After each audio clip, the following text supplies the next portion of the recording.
So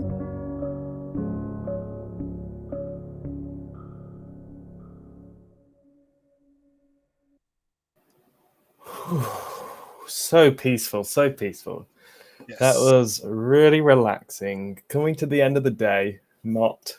Um, hey everyone, it's Chris Camden here, the Expert Whisperer. And in this series, we're interviewing members of the podcast launch community. Today, we have a really special guest that has been helping us behind the scenes on a load of different projects. And I had to put him in front of you guys because guys and girls, in front of everybody in the community and across social media, because he is the go-to branding and growth strategy expert, and we're lucky to have him inside the community as a branding partner. And I just wanted to say thank you for joining me live, SA Grant. Please, can you, for everybody that maybe hasn't heard of you yet, introduce yourself? Well, first of all, I just want to say thank you for having me on the show. And it goes back to your point. I mean, it's like branding is kind of like this storytelling. And like when you think about how we met each other, it was like this random story of nuances to where people that know me know I'm hooked on AppSumo. And I met you through AppSumo. And then me and Phil are like podcasting. We've been podcasting for a period of time. And then the overlap just kind of came into fruition. So I think everything happens for a reason. So kind of just giving you a little background of my story is I always say I'm a brander by default because I started off with graffiti, and I think of graffiti as a sense of branding to where the more you get your messaging up, the higher the profile you get. And if you think about that from a social media standpoint, well, the more posts that you have, the more engagements you have, the better the algorithms work. Whether it's paid or whether it's free, organic. Again, content is your friend. So content for me essentially rolls into branding, which I look at it as just me with a can of spray paint in my hand, tagging up the internet. Yeah, I can remember when you shared with other podcasters on a previous accelerator program is your different types of brands as it goes, and when somebody does join, they'll see that uh, the progression of your brand, and it's really really interesting. And you're also a fellow podcaster. What's the name of your podcast?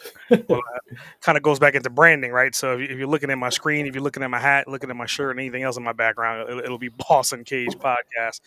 Again, just keeping the brand seamless collectively. I mean, and brand, I want people to understand like brand is not just the visual, it's also the delivery, the mechanism behind the messaging, and again, like your personality trait, who you are. So embodying all these different things is all part of your brand. Yeah, and you definitely live it. And some of the experts that I've seen that do have a really strong brand is they live it. It's their lifestyle, and I can see that you have it all over. And this is just one part of the house, but you probably have all the clothes in your wardrobe are your brand colors. Would you recommend other people when building a brand they go into that much detail? I think it comes down to what are you trying to do now. Obviously, I think branding collectively should be something that you should take seriously. But for me, I'm in the media space, right? When I'm talking about digital marketing, that's media. I'm talking about podcasting, that's media. I'm talking about YouTube, that's media. So ideally, if I'm standing in front of someone and I'm showcasing myself, that message could be in Europe, it can be in America, it could be in Mexico. I don't know where that content is going to end up. So why would I not take that opportunity to brand everything? And to your comment about my clothes, I have this running joke with my wife. I was like, in the next 12 months is going to get to the point to where I'm only going to own and wear 100% Boston Cage everything. That's from socks, sneakers, hats, underwear, everything I could possibly get that brand on. That's why would I pay a premium for another brand when I have my own and I can pay wholesale for my own products? It only makes sense to me. And there's probably tax benefits there. Oh yeah, I mean every aspect of everything that I do is going to be a tax write-off, right? I mean, as an individual business owner, you can go and buy a shirt and write it off, or I could host my own shirt, write off, purchase my own shirt, write off, and then wear my own shirt, which is marketing by default. So again, there's dualities in owning your own products and wearing your own products. So again, why would you wear another brand's product? Or I'm even at the point I'm like, okay, I got cars. I need to start wrapping my cars with it. I need to brand my damn cars as well. Like I'm completely cracked out and addicted to branding to the point to where for me it only makes logical sense to brand everything. That yeah, because you've got construction companies or roofers branding. Why can't we do it as well? Even if we do, um, but we're in the digital entrepreneurship space, we can still do it offline too. Yeah. I think it's important. So Phil asked the question inside the podcast launch community. Phil Better, the podcast mogul, and he asked, "What's the first step when building a brand?" The first step in building a brand, I try to make it as simple as possible. And obviously, you may hear someone talk about, well, who's your ideal avatar? Who are you communicating with? What products are you selling? What is the image that you want to represent? And I kind of simplify it and I talk about triangulation. And those that understand cell phone towers, they understand that you can find a particular cell phone through the triangulation of the towers. And I try to simplify it to say, think of three circles, right? So if you have one circle and then one circle, like you said, could be roofers, right? So that's one target demographic. The other circle could then be podcasting. And then what's your third circle? Whatever that third circle is, it could be how to fix something. It could be an educational platform. It could be whatever it is. Once you have those three circles, now you can actually start branding around that. Prime example, Boss and Cage, right? Well, one key thing is boss, right? It kind of defines who we're communicating with by default. Then our tagline is essentially motivated and focused. And I want to ask you this question. Like when you became like who you are right now and running your own business, the two key things that you had to be was motivated and focused, Yep. period, right? So again, like that comes into to bringing this triangulation, and then last but not least is content through digital marketing, through strategies, through visual representation. So that's the only thing I communicate about. That's all I talk about. You may see me doing sneakers, you may see me doing speaking on stages, you see me doing podcasts, but all that comes into that ecosystem of talking to bosses about being motivated and focused and creating the content to deliver that message. Yeah, and you had when we first met at AppSumo, you said that you'd had this life-changing event that shaped the or drove the next direction of your brand. Yeah. What was that event? Well, it's funny. The way the story goes is like, for 18 years, I've always been the guy behind the curtain. You can say it was the iron curtain. You can say it was like the red curtain, whatever you want to call the curtain. But I was the guy that was helping companies build and develop from digital marketing to web design, branding. And I never wanted to be in the limelight. And then unfortunately, I burned my candlestick on both ends and I had a stroke in 2018. And that was half of the like the life changing event for me. The other part of it was my girlfriend at the time, who's my wife right now, looked at me and said, okay, well, now you've been branding everyone else for the past 18 years. What are you going to do if you make a full recovery? What are you going to do? How are you going to rebrand yourself? Maybe you should brand yourself as a personal brand. So after she said that, I was like, well, damn, like, obviously I'm going to marry you. And then secondly, like, what is that personal brand going to be? And that was the dawn of Essay. Wow. Yeah. Well, so it does, and I would have to say that a miss or unfortunate event in my life in 2018 is one of the biggest reasons why I'm as motivated and as resilient as I am because of that. So doesn't mean there's a sad story behind it, but it was part of my success story, or it's part of the story. Which would you? How would you? Um, so from for the Chris Cowden, the expert whisperer, is that like traumatic experience? Can that be part of the Chris Cowden, the expert whisperer? Because the Chris Cowden past is not the same Mm-hmm. as the Chris Cowden, the expert whisperer. If Mm. if what's your advice on that? Is it creating new content or referring back to past experiences? I think all of them are one and the same, right? I mean, you cannot have a legacy brand as I'm calling brands today. I mean, you look at Apple, that's a legacy brand, right? You look at Ford, that's a legacy brand. The key word in that is being legacy. And the only reason why it's a legacy is because it was founded from stories before it. So you would not be who you are today if that didn't happen. So that needs to become part of your story. So when I tell my story, I always put that in there because now not only does it make me like I'm a machine to the person looking on the outside, but that makes me human. And then by being human, you get that connection to maybe my father, maybe my aunt went through that. Maybe I'm going through depression right now and I need to overcome it. But then you become that inspiration for that person to overcome whatever they're facing, because they don't see the machine. Now they see the person behind the machine. And if that person could do it, then why can't you? Yeah, yeah, I understand. Yeah, so creating content around, but or just a scene in the life. That's probably better. Just, but so, what would you say when somebody is starting a brand is something that they trip up on?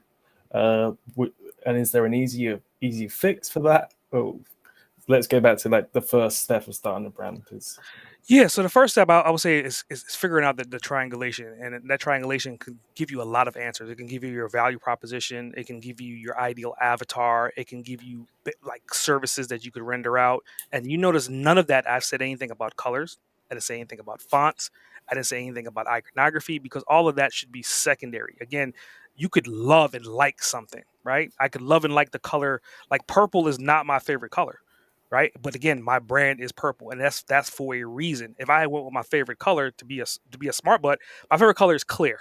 How do you represent clear as a color, right? So again, it's kind of like, that's like, why would you do that to yourself, and then you have to explain that to someone else. You have to pick a brand that talks to your audience. You have to pick a brand that becomes a leader in that industry, so that way people could look up to it as insightfulness, and at the same time look at it as a part of communicating with opportunity. And if you don't do that, then by default, you're doing it just for yourself. And you're doing it just for yourself, you're not talking to your audience. Yeah, so uh, uh, blue is one of my favorite colors. Red is as well, but blue is like community, collaboration, trust, so connection. So definitely playing on the blue Hmm. color. That's definitely strong for me. Uh, when it comes to, so we touched a little bit on the triangulation Hmm. and the the psychology around that. When it comes to visuals, Hmm. what are people tripping up on? I would say with visuals, they try to put too much into it. Like, imagine if I'm a baker, and most bakers, and I'm not saying everyone, but I'm saying collectively, they want the iconography of that baker to be represented. They want a person of a baker. They want that baker to have something in their hand that symbolizes some kind of baking. They want the oven. They want the smoke. They want to, well, I bake with fruit. They want fruit in there.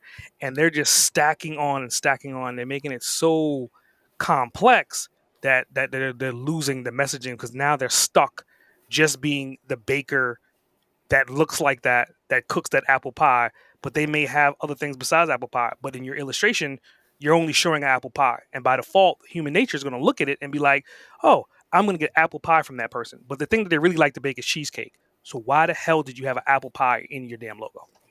Yeah, yeah. So yeah, that's important. That's why you have to do the three, right? You have to do. Like the roof for the podcaster and something else. Okay. Yeah. And less is more. I mean, if you think about brands, and this is a reason why brands are like that, like Nike, for example. Look how simple Nike brand is. Amazon, look how simple that is. And if you look at any household brand like McDonald's, I mean, I can name thousands of different brands. None of them are so overly complex to where they're offending a particular culture, Mm. or they are trying to communicate something that someone they may not be able to understand. Less is more when it comes to branding. I mean, if you look at my brand, it's a simple four arrows in a circle. If you really break it down to the shapes of it, it's just the way that it's laid out that makes it become something else. Would you add, so those four arrows? Can you just add them in different places on the website? Would that help with branding? Just break the logo apart? If your logo could definitely handle that, by all means. I mean, like my logo, like, if you look at hemispheres, because my original company was based upon 360, and then the subunits were all 90, right? So if you're looking at my logo right now, it's still a representation of that, right? I mean, there's four arrows, you split a circle in by four, then you have 90, right? When I talk about branding, I always say that there's four types of branding, which also is symbolized by the 4 arrows, right?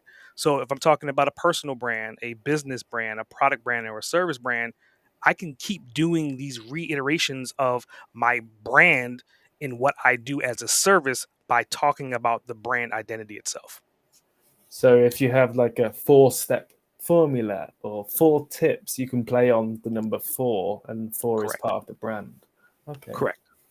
And then you could keep, you could keep playing with that, right? I mean, you don't have to stop there, but then you could create new steps, right? The 4 new steps for this, or the 4 steps for branding, the 4 steps for growth strategy.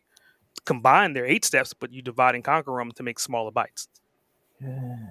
Wow, that's incredible. That I didn't even think about doing that. So we want to keep these episodes as short as possible because well, we got to get through a lot of members, and I want to give plenty of we're both busy and everything. Yeah. But so you'll be joining the Podcast Accelerator Programs as a branding expert, and you're going to be sharing some more detailed, advanced training on branding and growth. Can you talk a little bit about what you cover in those training sessions, or what you've covered in the past? So in the past, I mean, we cover essentially it's a step-by-step philosophy and process on how to select fonts, okay? How and understanding different types of fonts, understanding the iconography, understanding more so than anything else is the keywords behind your brand, how to validate those keywords, how to research those keywords, how to figure out if those keywords are being searched by your target demographic. Because again, collectively, all these different things are going to add up and eventually then become your identity, or in this case, your logo. But before you even get to that, you have to establish these things. You have to establish, okay, if I'm a plumber, well, is my audience actually looking for plumber? Are they looking for pipe? So if you have pipe in your brand and somebody's looking for plumber, you're doing yourself a disservice, because who's looking for pipe versus plumber, right? So you have to understand these keywords and then utilize the top search keywords inside your brand name, and then go into your brand subtitles and your headlines and everything else from that. Yeah, I have loved both sessions that you've been on. The second time I learned even more, and you adapted the presentation a little bit, but it was great to get feedback from the community on how well put together the presentation was. So thank you again for joining in October. In January, it's been really great, or in March, or I can't remember. But thank you for being a part of the wider team as a branding partner.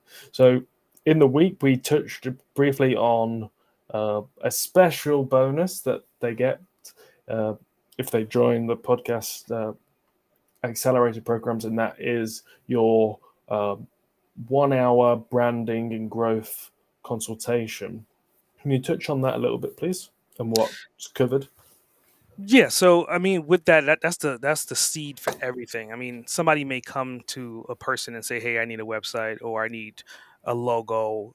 Anything that you need in the media space, before you get into that, you're going to have the blueprints. You're going to have a report, an outline. And that's what this consultation is really about. It's about sitting down and talking to you about your value proposition, understanding your unfair advantages, understanding your customer avatars. And like prime example, we're talking about podcasting, which is number 4, which is channels of communication. But podcasting could be on YouTube. It could also be syndicated. You could also use the RSS feed for so many different things. But again, until you talk it out and you understand and you can visually see a representation of the step ladders, that's what you're going to get. You're going to be able to get all this information in a clear, concise visual representation, so you know what you need to do next. I love it. And if anybody does want to just either jump in on one of the Podcast Accelerator programs, or go over to academy.bossandcage.com/consult2. You'll be able to learn more about booking a growth and brand strategy session with SA Grant and what it's covered. But that's included as part of the Podcast Accelerator program. So thank you again, SA, for joining me on this live stream to the podcast launch community, to YouTube, LinkedIn, even Twitch. This is my first Twitch stream. Nice. It's been a pleasure, and I will catch you on the flip side. Yeah, pleasure was mine. Thanks again.